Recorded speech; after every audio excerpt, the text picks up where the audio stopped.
Hi everyone, I'm Marcus Chin. I am the illustrator of the Wonderland series of coloring books, Fairies in Wonderland, Mermaids in Wonderland, which was just released a few weeks ago, and also Elves in Wonderland, which is coming out this November in 2017.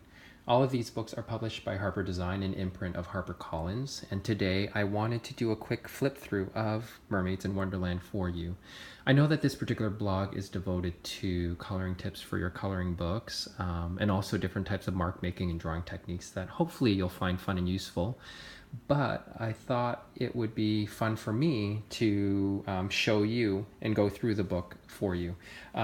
Like my first book, Fairies in Wonderland, the cover has a copper emboss, a foil emboss, mixed with some minimal color, and on the back side too, there's more of that copper foil emboss. I think it makes the book look extra special, and I'm also a huge fan of anything that's iridescent and gold foil or even metallic. You can see I'm wearing my gold and silver cuff bracelet today in the spirit of Mermaids in Wonderland, but also in the spirit of Wonder Woman being released in the theaters this week. I'm a huge fan, but I'm digressing. But in any event, let's begin. So when you open up the book, there is a front end page, which is an image of mermaids and I guess a swim pose or choreography inspired by the 1950s screen siren Esther Williams. And like Fairies in Wonderland, my first coloring book, you're greeted by a spread that says, "Welcome to Mermaid Wonderland." And this book as well is not only a coloring book, it's also a seek and find activity book. And I know some of you aren't really interested in that component, but for those of you who are, there are keys that are embedded throughout the book and riddles at the end of each section within the book. So when you solve these riddles using the keys, it will allow you to advance into the next section of the book. Because when I created this particular series, I wanted it to really be a journey for the user or the colorist to move through. A lot of the work that I do as a commercial artist, as an illustrator, is rooted with some kind of narrative or storytelling element, and I wanted to see if I could still incorporate the storytelling element within these coloring books. Like Fairies in Wonderland, when you begin the journey, you have to begin with some kind of I guess equipment. Maybe that's not the right word. In Fairies in Wonderland, you begin with a set of wings. You're given a set of wings. In this particular case, as a mermaid, you're given a set of fins to start your journey. And one of the first spreads in the book are of mermaids waking up. And they obviously sleep in seashells. This spread is one of my favorite spreads in the book. I did a composition or two compositions that were inspired by a circular shape. I felt like that made the most sense to begin this way because I feel like circles really kind of allude to a beautiful fluid movement, this sort of turning and infinite motion that it sort of suggests. And so I thought, again, this was a good way to begin the book.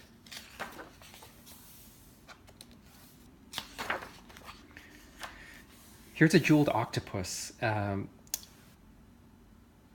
don't really have much to say about it except that I had a lot of fun working on this.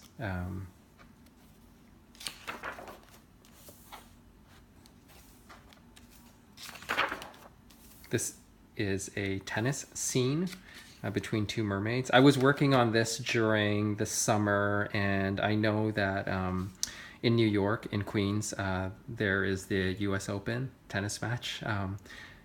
This year, coincidentally, I did the feature artwork for them. So I think it was just sort of in my brain, tennis. And so I decided to include two tennis playing mermaids within this particular book.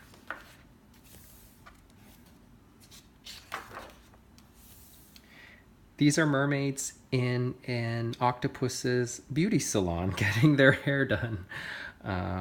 When I was creating this book, I wanted to not only focus on, I guess, conventional or traditional portraits of mermaids or expected portraits of mermaids. I wanted to create something that was also unexpected as well, and keep it really playful, fun, funny, and whimsical at the same time. So we're entering the last part, or the last chapter.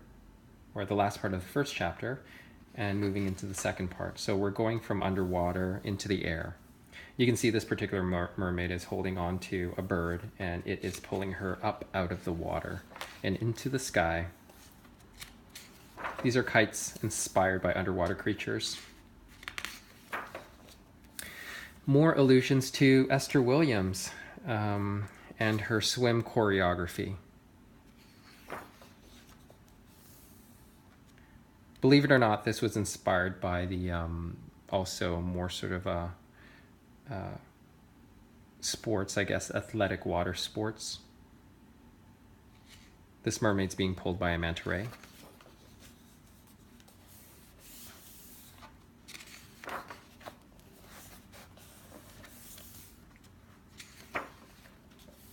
We enter the second chapter, or the third chapter, sorry, and we're greeted by several ballet mermaids. And this particular section has allusions to an amusement park, and you'll see what I mean as I turn the page.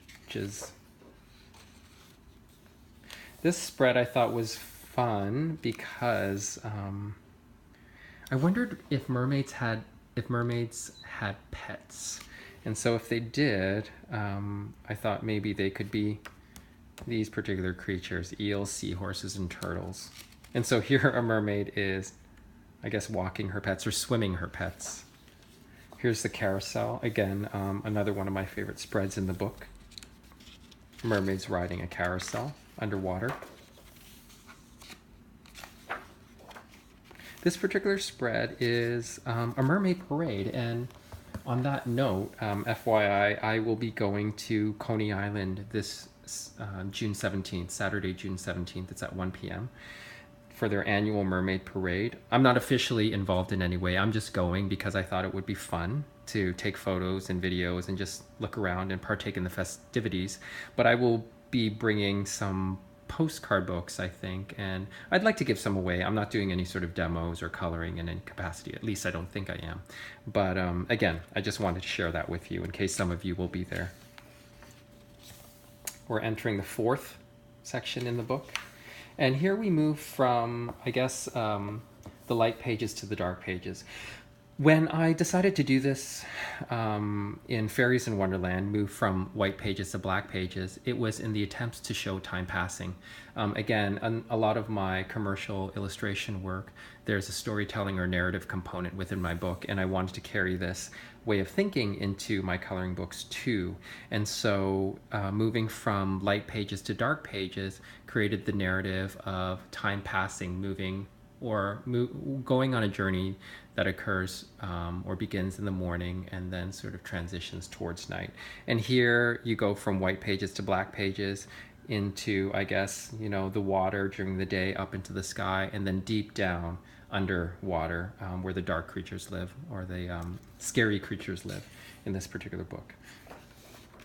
And I also thought that including these dark pages would be, again, unexpected and break with convention. When I was growing up, a lot of the coloring books that I worked on were black lines on white backgrounds, and I wanted to challenge that. And I also thought that adding these black backgrounds would give the opportunity for colorists to use different techniques to activate that negative space.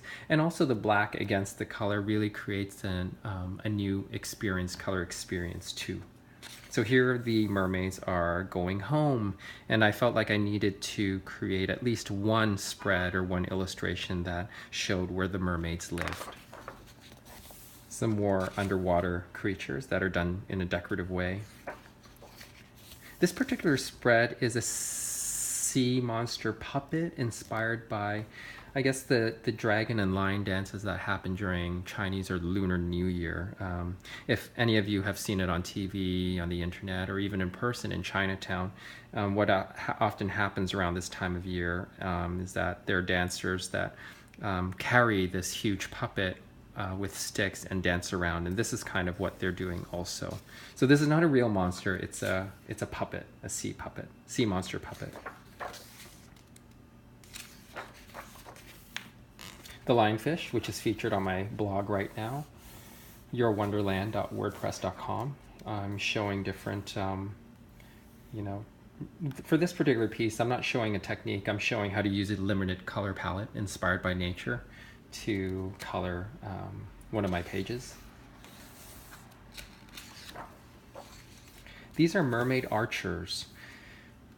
Again, I wanted to break with tradition, and instead of just showing mermaids with long hair swimming around, I thought it would be really fun to show strong female characters, strong female protagonists. In this case, it's a mermaids who are shooting bows and arrows, and their costumes are inspired by Japanese samurai warriors outfits. And if you've ever seen any of them, they're really loaded and filled with beautiful prints and patterns on the fabric and the metals. This is a social scene of mermaids and fish in a bar or some kind of restaurant or lounge. This particular mermaid I fell in love with, she was inspired by some of the photo research I did when I was looking at different types of African conga prints, which are so rich with detail colors. And I used that again as inspiration to develop her. This particular spread, again, was inspired by an African mermaid, South African mermaid, her name, Mamiwata. She is often portrayed in pictures as a mermaid that is surrounded by different, beauty utensils like mirrors and a brush or a comb, and also often portrayed with a sea serpent. And so here I thought it would be interesting to show her getting ready. And we're entering the last chapter of the book. Here's a spread of a mermaid getting some henna work done by cuttlefish. These cuttlefish in real life produce ink, and so I thought that would be really sort of a nice, thing to include in the book. And some of these patterns are also inspired by traditional henna patterns that you would see in the real world, in real life. Mermaid with a leer, swordfish fighting or sparring, along with mermaids sword fighting. Another dance spread. This is done by, this is an image of, I guess, Latin dancing mermaids. This pair here is inspired by the 1980s movie Dirty Dancing, when Jennifer Grey runs up to Patrick Swayze and he swoops her and lifts her up into the air. And at that moment within the movie, she transforms from this shy, character into a superstar. This spread was inspired by Hans Christian Andersen's The Little Mermaid, about a mermaid who wishes that she could be a person, could have legs. And so this particular image, the content of it, I feel like people have done many times over, and I wanted to give my take on it. The mermaid holding the woman's shoe, a woman's shoe. This spread is devoted to fashion. I love fashion. I'm not sure how legible it is here, but these particular visual elements, they're sea slugs. I thought it would be fun to create a sea slug hat. When you get deep in the ocean where it gets really dark, sometimes scary monsters exist. And this is where the anglerfish lives. And here the mermaids dove deep underwater and is giving this anglerfish, which is usually viewed as being, not the most attractive fish in the land. She's giving this anglerfish a makeover. So you can see that she has, she's painting on some, doing some sort of eye makeup. And we come to the end of this section. And like Fairies in Wonderland, there's a maze with an egress, which will allow you exit from Mermaids in Wonderland and into the next book or next Wonderland. So come back soon. So at the end of each of these books, there are also 4 pull-out postcards that are for free that you can color and hand out. And then the end page is again inspired by Esther Williams, swim choreo, but in black. So that's it. So I hope you enjoyed this. Thank you for those of you who have already purchased the book. I really appreciate it. For those of you who haven't, this was just a glimpse into the book.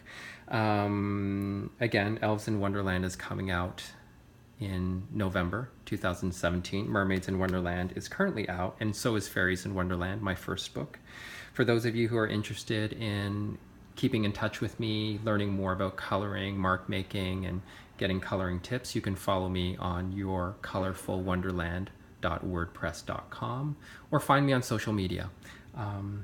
And that's it. Have a great day. Thanks so much.